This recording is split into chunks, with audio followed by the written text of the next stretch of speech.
Bismillahirrahmanirrahim, dear viewers, Assalamu alaikum. I am your host Faisal Raza and you are watching Foresight.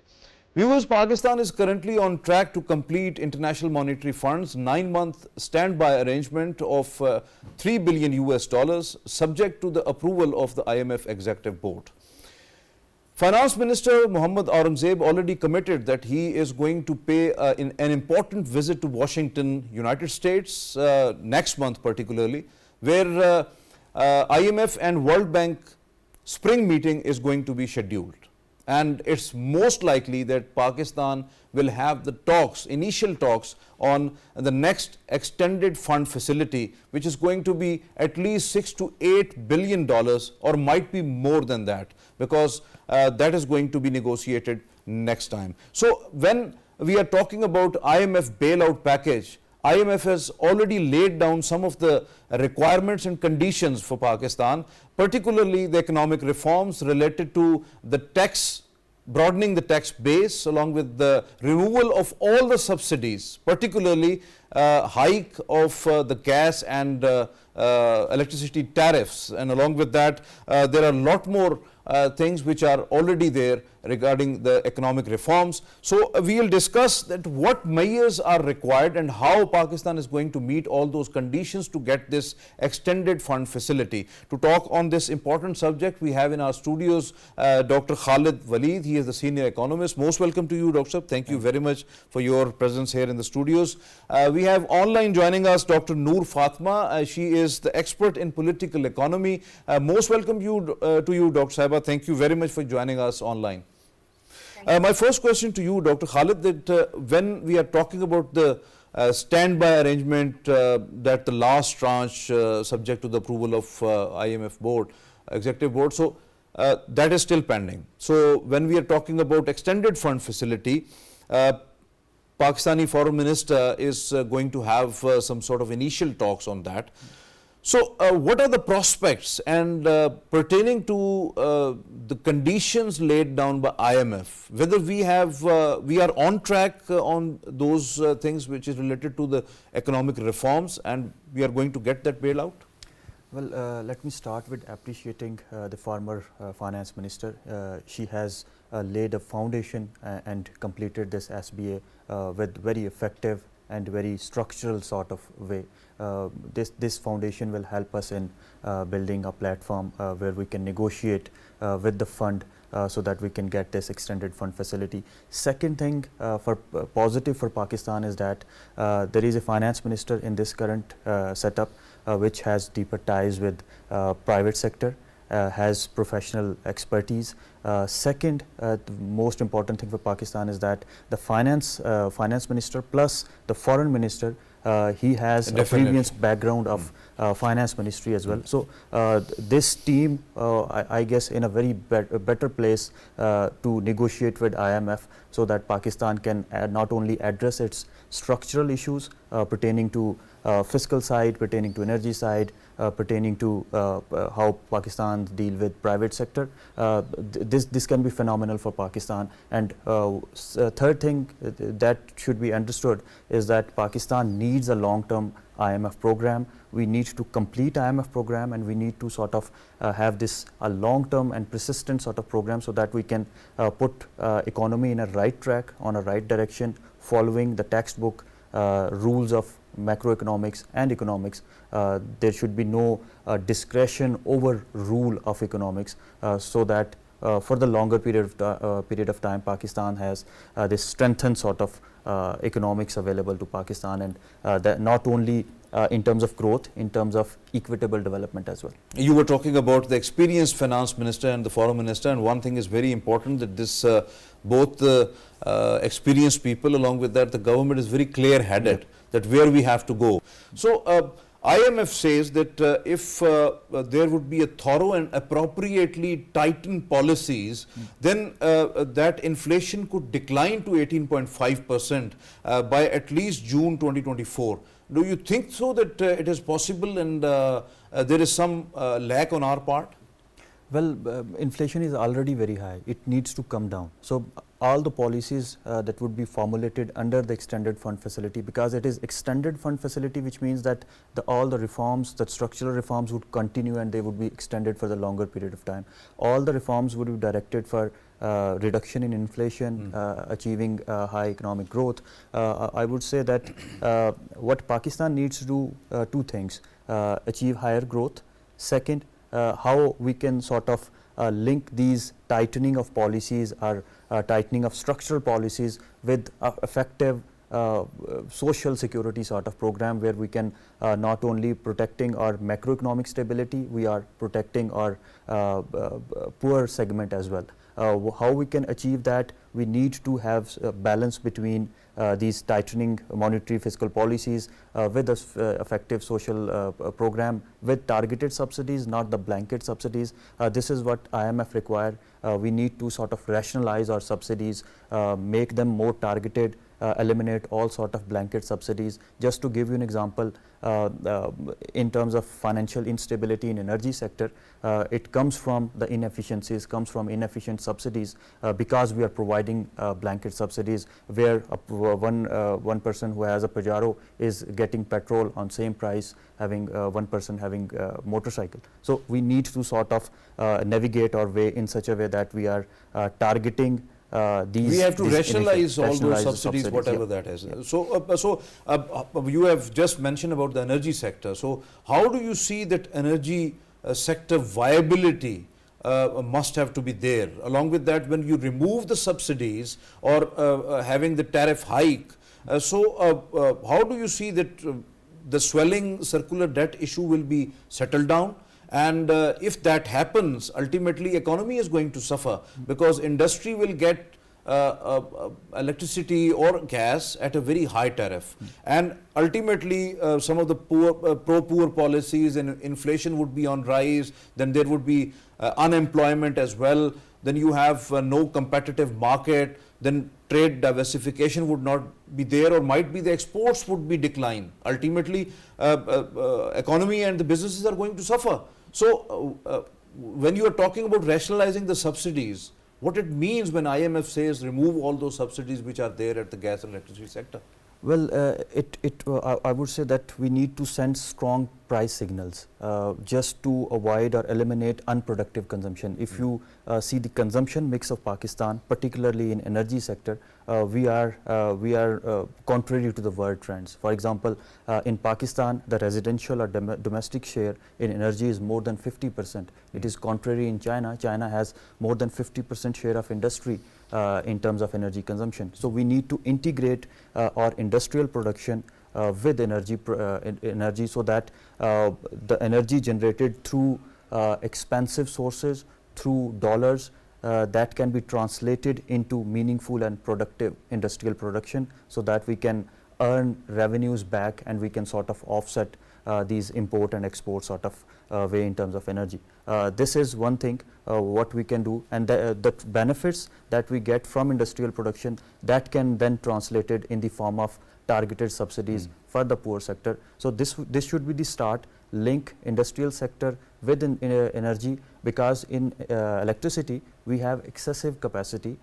We can produce, we can link industrial production with electricity in that way. But I think so on that a separate program needed, because it's another story that we are producing a lot, but unfortunately we are losing it because of the transmission issues, because of lots of other issues and theft as well. So Dr. Noor, Fatima, when we are talking about Pakistan's economy, why not to have investment friendly, trade friendly, industrial friendly policies, and to have economic reforms, increase productivity, and also introduce the tax culture, the friendly tax culture, so that we also have to convince IMF as well on these lines. So do you think that it is important to important juncture to go on with these issues at first?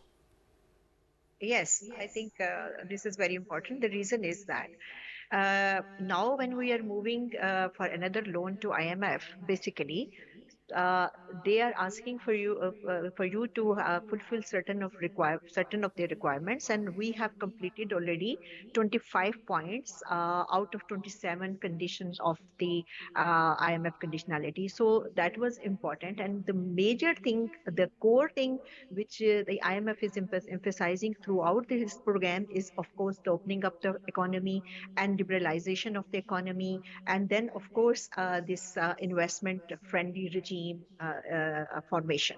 So we have, it was a demanded by them, but it was a requirement of Pakistan's economic reforms also, structural reform also.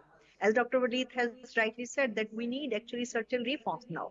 So the point is that this investment is the core of that reforms, and you need to have a friendly environment and friendly attracted policies through which they can attract the, of course, investment. But now we have SIFC, which was demanded much earlier, and now at least this is in place. That's a good thing, that we can facilitate the investment coming out from international or national investor, that they can contribute into the national exchequer, and they can go without much hustle bustle and without much the this is what it is called in our political economy, that is the transaction cost.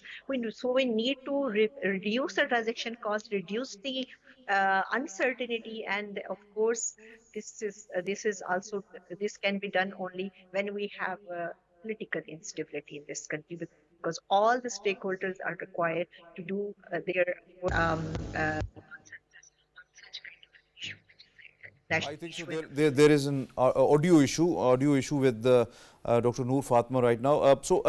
Dr. Khalid, when we are talking about Pakistan's gross financing needs, IMF has projected, at least for the next year, 24-25, that at least whooping 3.4 billion US dollars Pakistan required. So why not to have developmental and growth needs? Why we are just focusing on finances, and when the finances are not there, they are dried. So it is a huge projection from where we will get. Well, we need to consider the basics. IMF is like an ICU unit. Pakistan needs structural reforms. Yeah, definitely IMF, it is. IMF You are will, right. IMF will provide Pakistan a platform where Pakistan can build its 3C, I say, that is credibility, consistency and coordination. Through credibility, we can not only attract domestic investors as well as our foreign investors. Through consistency of policy, we can build the confidence of investors, and through coordination, we can attract more finances coming from our friendly countries. So using IMF as a platform, our ICU unit, Pakistan needs to attract more and more foreign direct investments, need to expand its export base, and need to make coordination more effective so that we can get more assistance or more development aid from our friendly countries as well. So this, for Pakistan, I would say that these are 3 C's: credibility, consistency and coordination. Obviously, that is very important. But what's your opinion? Pakistan might get the debt rollover, whatever we have right now. So some of the countries already rolled over, like UAE, like China and all others. So, but arranging financing to stabilize economy needs either the foreign investment or you have ample exports. Your industry is like that, and your agriculture is very robust, and you are exporting a lot, value addition items and all that. So. What about those panda bonds as well? 300 million US dollar we are expecting. So how it would be? There could be an innovative financing solution. You mentioned PANA bonds, gender bonds, green bonds. And another thing to understand is that Pakistan's major export is not any physical commodity. Pakistan's major export is Pakistan's manpower, which we export to Middle Eastern countries, European countries and US, UK, which bring in the remittances worth billions of dollars. Because the real-time exports need to have very robust industrial base. So Pakistan, what Pakistan can do in short term, we can capacity build our manpower so that they can earn more abroad and send back remittances in a larger quantities. That could be the short term policy solution for Pakistan. Those finances can be used for current account surplus, and then building industrial base for Pakistan, linking it with industrial production and linking it with export-led growth.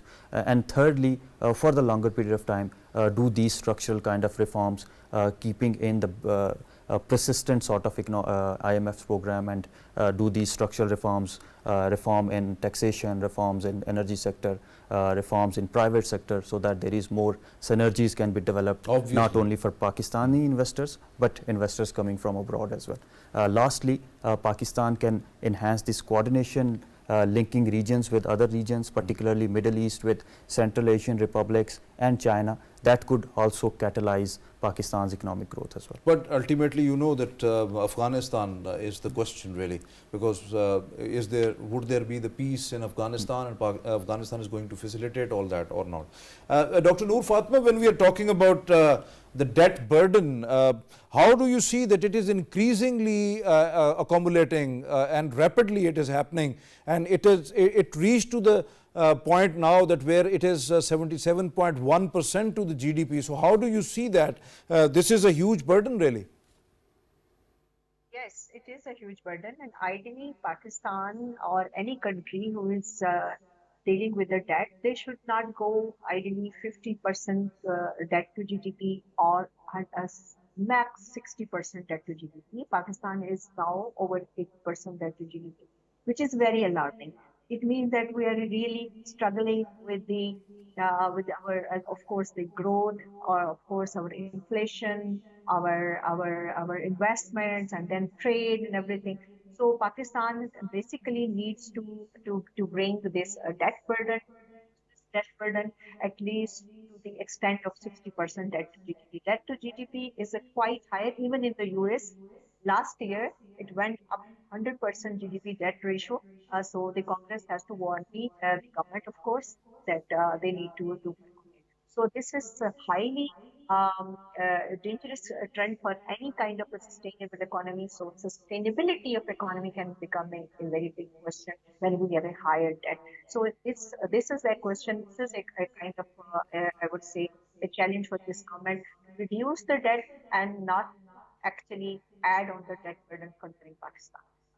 But Dr. Noor, Fatima, the question is that if you have 77.1% to the GDP as the debt ratio, then you don't have any sort of a flexible muscles to have some sort of development or something like that. And when it comes to the debt servicing, from where you will get that amount to debt for the debt servicing? Because you are excessively you are getting debt for the debt servicing, and then again the debt and for the debt servicing. So how that circle would be curtailed?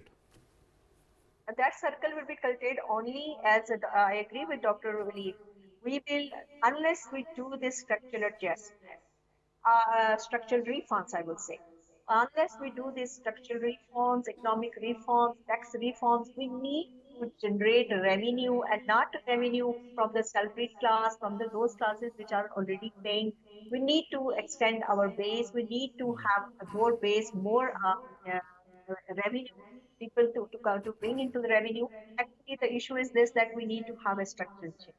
And that is done by us, not by IMF. IMF is there to have a condition. IMF there to definitely. Once again, there is an audio issue, might be a technical one. Dr. Khalid, when we are talking about Pakistan, 80% spendings are on debt servicing or interest payment. When we are talking about salaries, the pensions, the subsidies, the grants, 13% to the GDP is the government expenditure, and the beneficiaries mostly on the state-owned enterprises. Then the energy, gas and petroleum sectors, and most of the time they are burden. Then you have only 10% left for the development budget. What it means?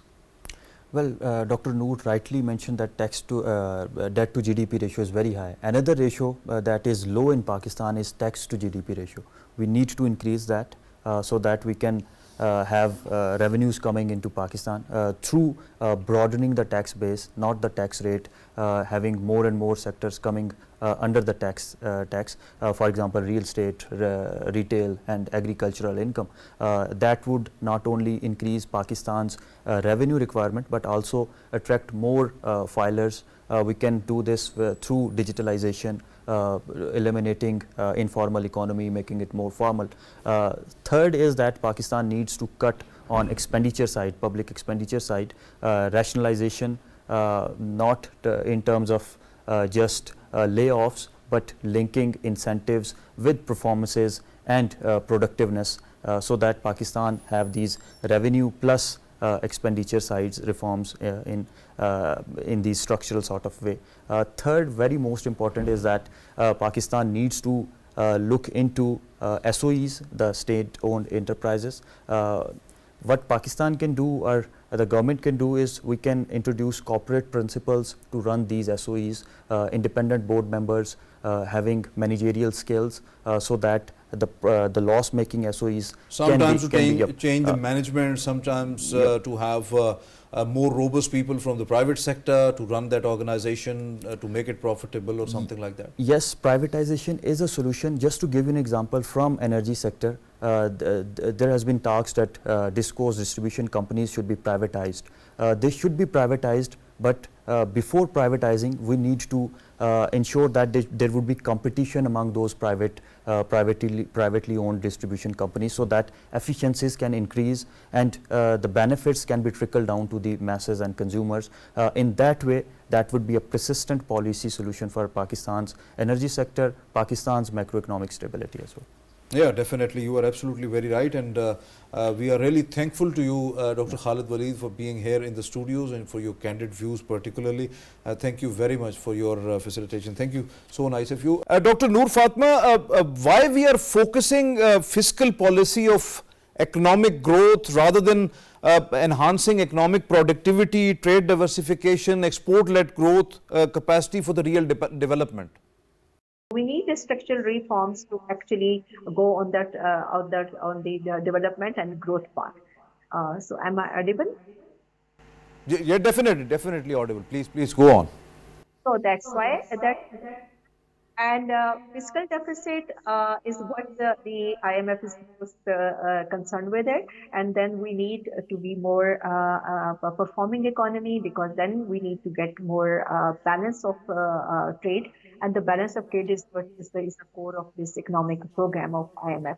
So that's why we need to have this investment friendly policies. SIFC is already there.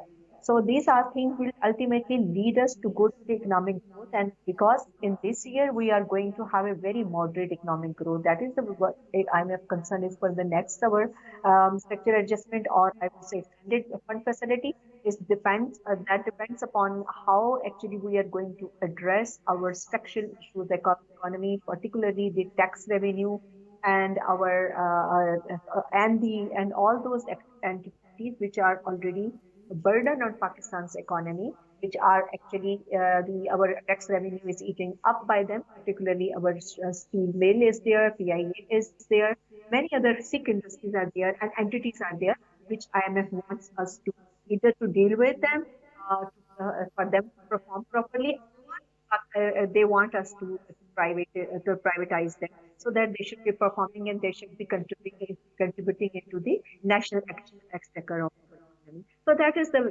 basic issue, that they want us to go to the structural program, structural reforms, so that we should keep ourselves according to Dr. Noor Fatima, what about the futuristic discussion with IMF, either with IMF or other lenders regarding the climate financing aspects for Pakistan? Because would that be the part of upcoming negotiation regarding extended fund facility, or we have to wait for a while for that? No, it will be part that. The reason is that we were committed $700 million already in COP28, and which has not been dispersed, just under the view that we need certain institutional arrangement for this country, and they will be given to certain institution, and IMF definitely will be part of it. Thank you. Thank you very much, Dr. Noor Fatima, for your presence online. Thank you very much for your candid views. Viewers, here we welcome Advocate Syed Tanseer Bukhari, who is the former president of Rawalpindi Islamabad Tax Bar Association. Most welcome to you, Bukhari Sahab. Thank you very much, sir. Bukhari Sahab, when we are talking about the prime condition of IMF to enhance tax base in Pakistan, because that is meager as compared to the GDP ratio, how to make tax collection system more aligned with the modern lines, along with that revamping, restructuring and digitization of the FBR to improve its productivity, to have a more robust, dynamic and productive organization? Recently, we have get the approval of program regarding tax collection. IMF given us very reasonable and very you can say practical resolutions. Just one of the tip is this: the tax on shopkeeper and retailers and traders has been advised by FBR to the cabinet. Recently, we have seen the SRO 420 dated 1st March 2024. Through this SRO, the government want to implement the another tax with the name of Tajir Dost, the trader friendship SRO, and tax imposition. In this regard, I feel it is a new species right now in presence of POS, which has already been implemented in last, 2019 by our former point of chairman. sale. Yes, point of sale has been imposed on the retail house. Many people are confused and mix these both terms. The Tajir Dost scheme with POS. POS is the separate project, which is almost, I can't say successfully, but little bit they have get the targets.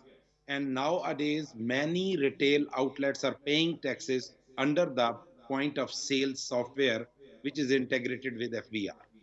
Now come back to the IMF. IMF needs tax collection. We are earning only 9,000 billion. And and our 75% payment is gone into the loan settlement, external debt, internal debt settlement. Definitely, So 80% of the revenues, we are using it for the debt retirement actually. yeah, debt retirement. So IMF want to increase your targets, to increase your collection from the taxation window. They are not willing. We are many times saying the easy target is to enhance the electricity bill, sui gas bill, and other levies and other petroleum products.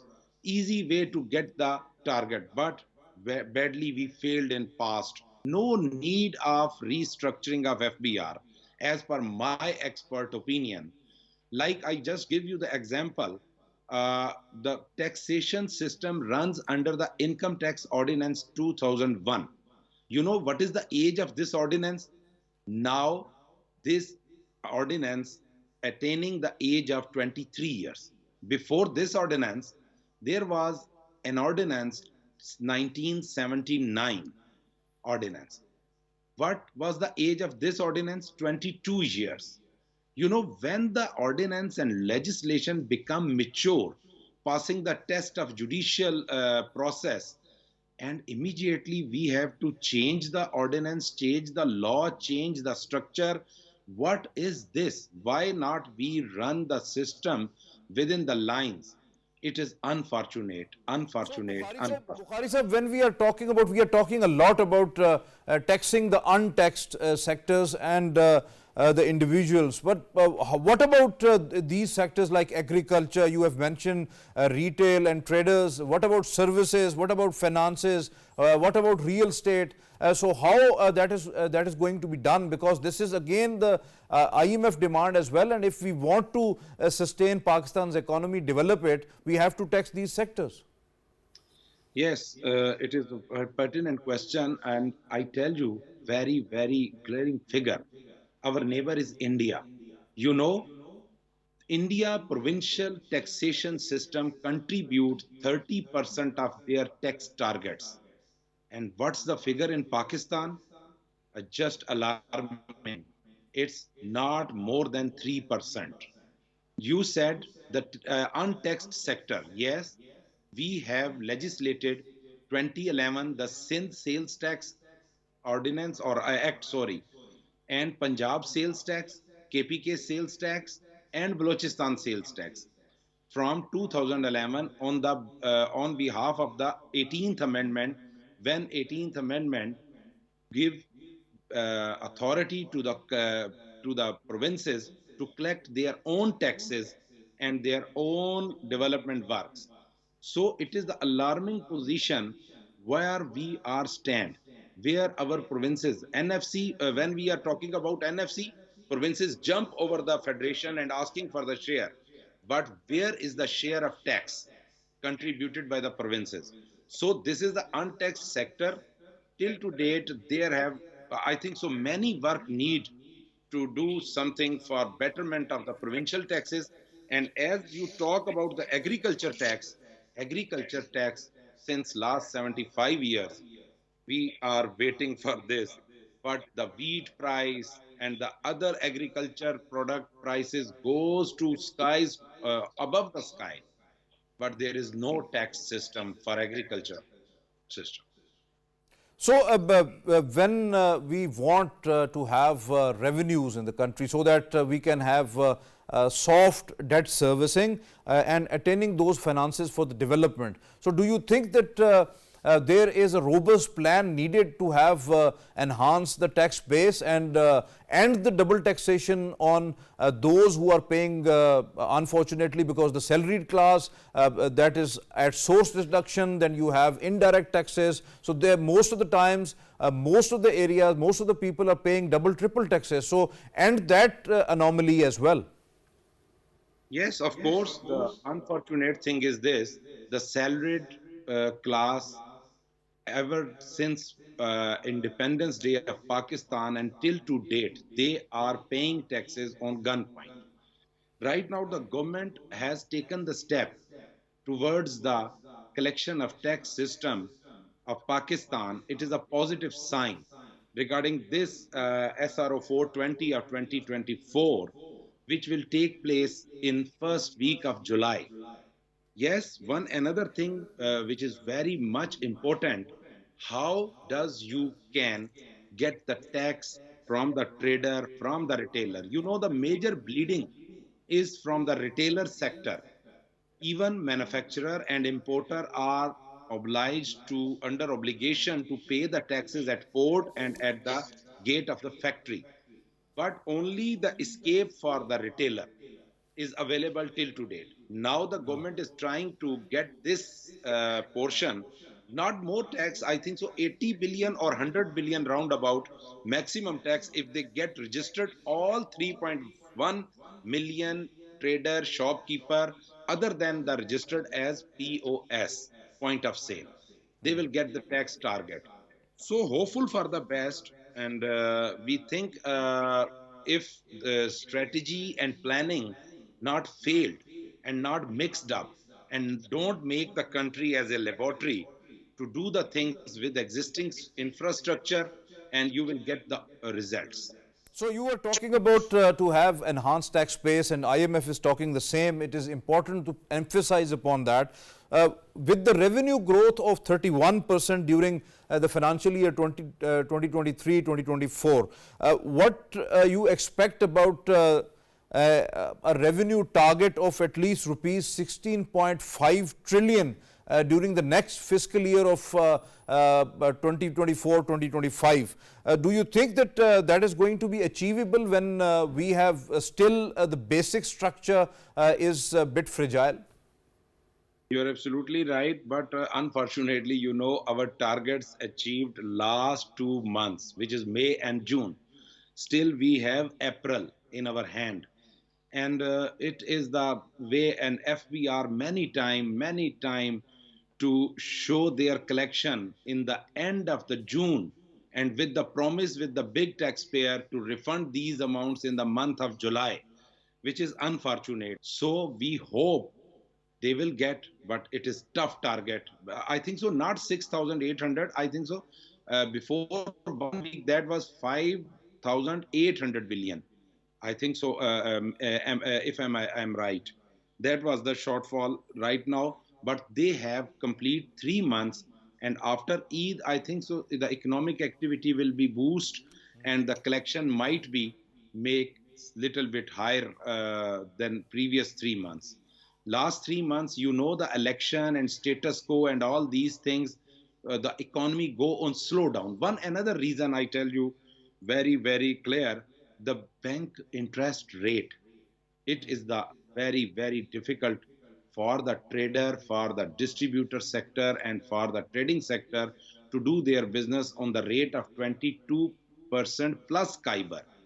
So the government must need give attention to this aspect to reduce this bank interest Definitely, rate. definitely, Syed Tanseer Bukhari sahab, it is very important area, and I think so that we should have to focus more on that. We should have might be a separate program on tax reforms as well. That is very important to discuss. Obviously, it is for the lifeline of Pakistan. Thank you very much for your presence online and for your candid views.